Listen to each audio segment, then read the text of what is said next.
All right, guys, this is Nerval Central coming back at you with another YouTube video. And I got about 2,040 subscribers so far on my YouTube channel, continuing to grow and develop. I got a couple of guys with me today. We also got Jay from Nolehighlights, and then we also You, got James from FearingTheSpear. I've had both of these guys on at different points individually for a couple of times now, but we've never really had one where we've all got together and talked about a certain topic. I think it's really exciting to think about, and we got some really great future plans in place for everybody and super excited to see how we do. But how's everybody doing today? I'm doing good, man. I'm doing good. I'm excited to be on here with two big time media pages. Y'all big time. I'm trying to get like y'all, man. So I'm excited, bro.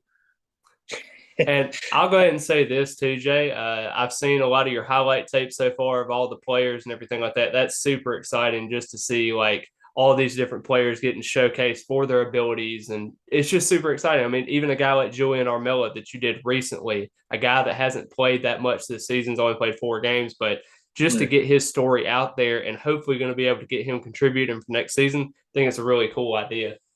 Right, man. I enjoyed it, bro. I enjoyed the whole thing, man. Like you say, just trying to get that tape out there for the players, you know what I'm saying? Yeah. So I love it, bro. It's fun, bro. Yeah, and then I know James. He's got the huge articles out there on Twitter. He gets all of the fans engaged with every possible thing that he does, and you see a couple of people want to see his confidence meters in recruiting, and you got all these great recruits coming out. And I know we talked about recruiting this past video that we had, and it was just a super important time for Florida State because you know they want to jump on that recruiting class. But James, how's everything been going with you? Oh man, everything's going good over here. Living the dream one day at a time. Yeah. We got to get Jay up there with us, man. He's got to get at least 1,000. Oh yeah. Now. But yeah, we'll go ahead and get started with everything. It's a pretty laid back video today. I kind of want to talk about the wide receiver position. I'll kind of go ahead and set the stage a little bit. Ron Dugans, he was on the hot seat last year. Everybody thought that he couldn't recruit, couldn't do this, couldn't coach, couldn't develop, couldn't get guys to separate and win one-on-one matchups.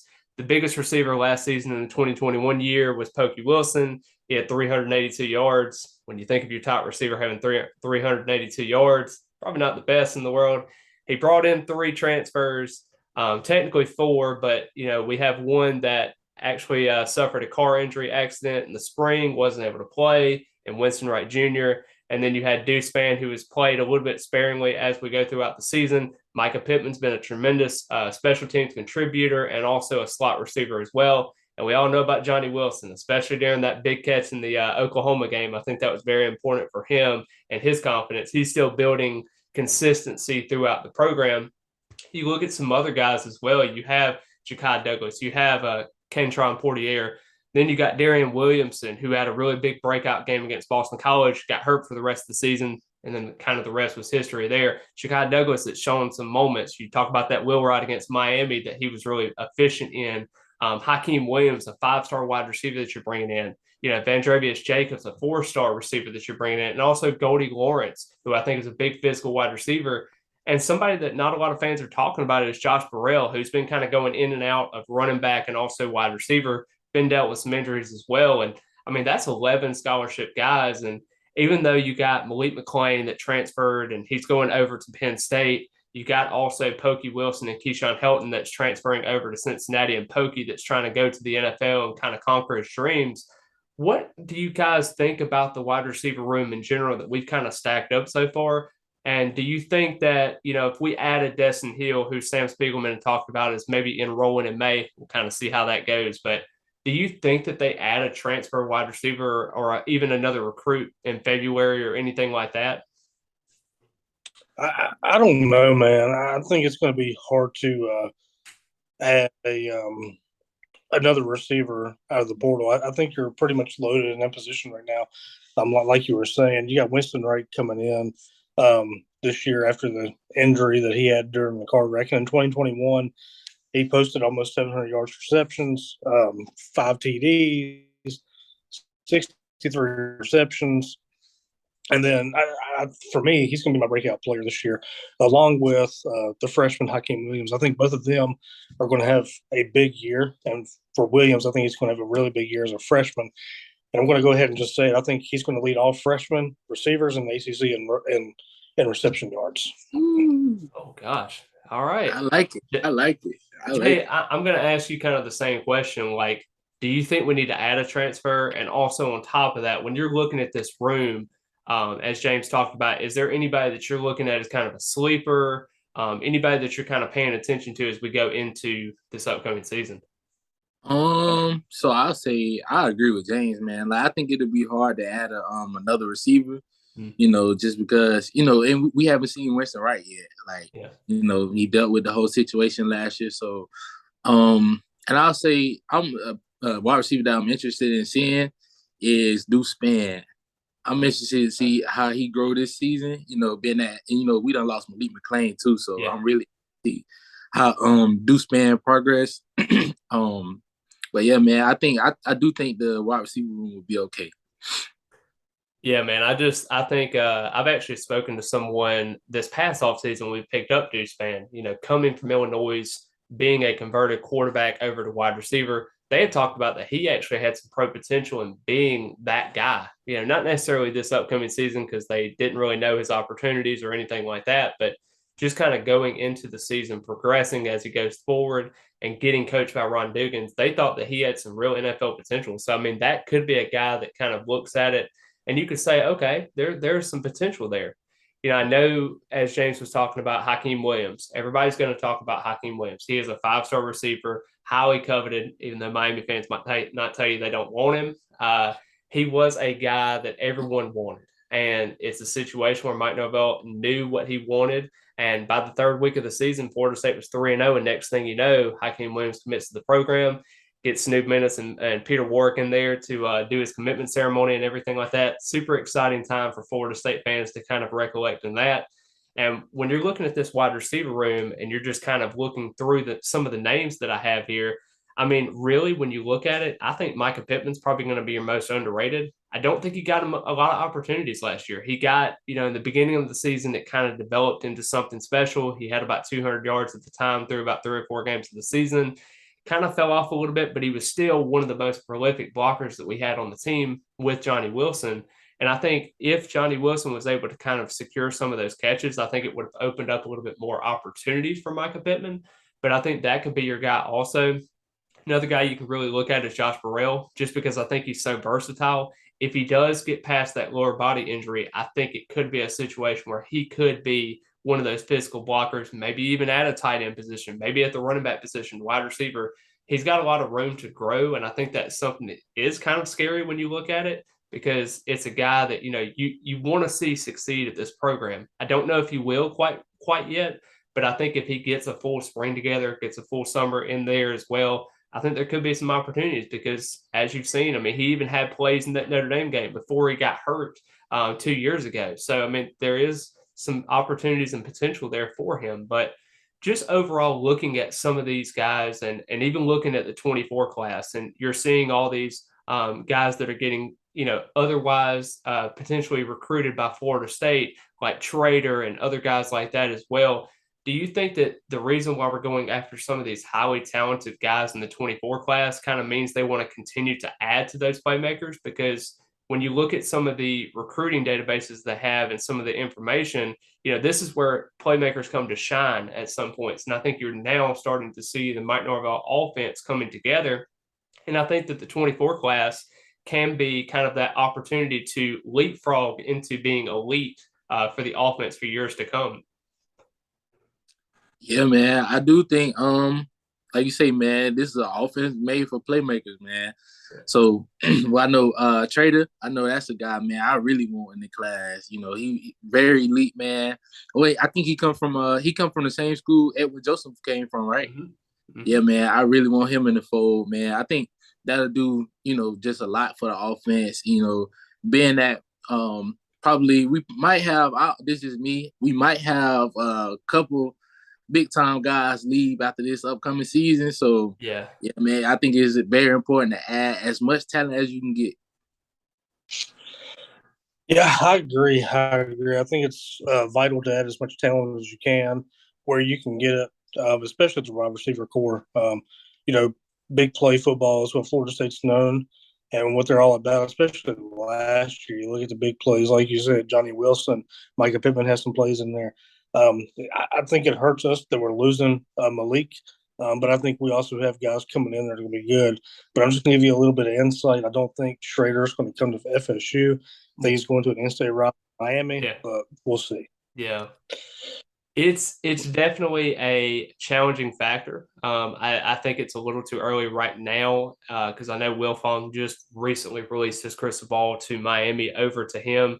We'll kind of see where that leads. It's a young kid, still got till December to sign and everything. We'll see if Miami turns into a dumpster fire. Maybe they win 10 games. Who knows at this point where Miami is in the state of their program. But looking at the wide receivers that we have now, and I know this may be an obvious answer. Do you think that Johnny Wilson is the hands-on number one wide receiver, like statistically by the end of next season? Or do you think it's actually closer, like with a Winston Wright or with a Micah Pittman or even a Hakeem Williams or somebody like that that steps up? Do you think that 1 to 2 wide receivers are going to be closer than you think, or is it going to be kind of a, Johnny Wilson and then everybody else? No, I think it's going to be a Johnny Wilson at the top. And then number two is going to be whoever else wants to be there, but they're not going to be close in the touchdown category, reception category, or yards category as Johnny Wilson is. Johnny Wilson's going to be the leader of the receiving core. And, if anything happened to Johnny Wilson, God forbid, but if he went down with an injury, I think it takes a big derailing into the receiving core.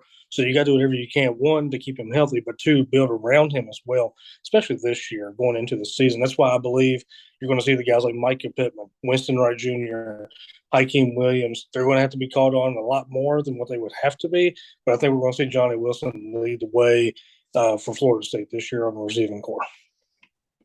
I agree, man. Like Johnny, he's the big play guy, man. So you take him away, man. I'm kind of scared to see how that'll look. So that's why I'm kind of like hoping that Deuce Spann come along, you know what I'm saying, with that speed, man, just turn into a big play guy. It might not happen, it might not be no Johnny Wilson type, production, but man, just something to provide, another guy to, be worried about, for defense, you know what I'm saying? So yeah, man, just pray Johnny Wilson, nothing happened to Johnny Wilson.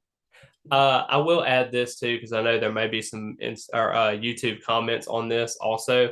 We're not really including guys like Jaheim Bell, Kyle Morlock, Marquise and Douglas as well. We're just talking strictly wide receivers in terms, because I do think Jaheim Bell is going to have a huge season, but I'm not really talking in terms of tight ends and wide receivers. I'm just talking about strictly wide receivers with this point. But the last thing I was going to ask, and I know James had already brought it up with Hakeem Williams being a 5-star, we don't really talk much about Vandrevius Jacobs. Is it because he's a little bit more smaller? And also with Goldie Lawrence as well. He's a 3-star physical wide receiver that can go up and high point the football if you need him to. Do you think they're going to get some more opportunities this season, or do you think it's going to be more of a redshirt season before they kind of get into it, the redshirt sophomore, redshirt, junior type of year?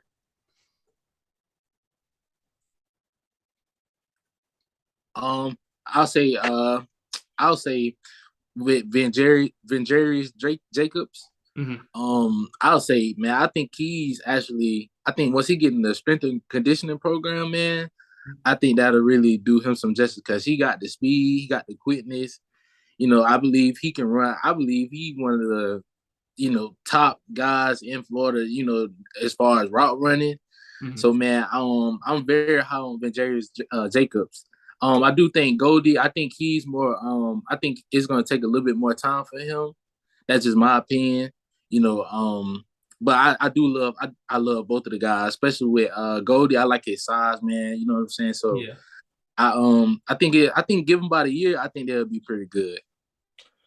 Yeah, I agree. I think we're going to see Jacobs probably get hit with a red shirt this year just so he can get into the strength and conditioning. But like Jay was saying, he's got all the tools to be a top receiver for Florida State, and probably will make a name for herself like a Pokey Wilson did, just come out of nowhere and surprise you with athleticism and being able to catch it, because let's face it, the more speed you have, the more quickness you have coming off the ball, that you can beat the defensive backs. You can run some slants. You can run different routes that you can use in your advantage to have those players for their strengths, and you want to do that with your strengths and weaknesses. So I think what we're going to see with Florida State's receiving corps, we're going to see an impact this year, but it's also going to lead into next year, and next year's receiving class and recruiting class is going to be bigger and better than it was this year. So yeah, I like that. Yeah, well, guys, I really appreciate it. I know that the wide receiver core is going to be missing a guy like Ontario Wilson. He was a dominant piece in terms of beating LSU, had that one-handed catch and had a couple of great catches there. But I know Florida State's gonna get it right together, and they're going to have a lot of names out there that are going to be getting the ball from Jordan Travis. Hopefully, a Heisman Trophy-like situation there with him. Hopefully, he has a wonderful season. Hopefully, the offense stays healthy, like y'all were talking about before. But like I said, guys, I really appreciate you coming on to the video today. Be sure to like the video, comment your thoughts on who you think is going to be the leading wide receiver for Florida State this season, and what wide receiver do you think is going to be the most underrated out of the position group.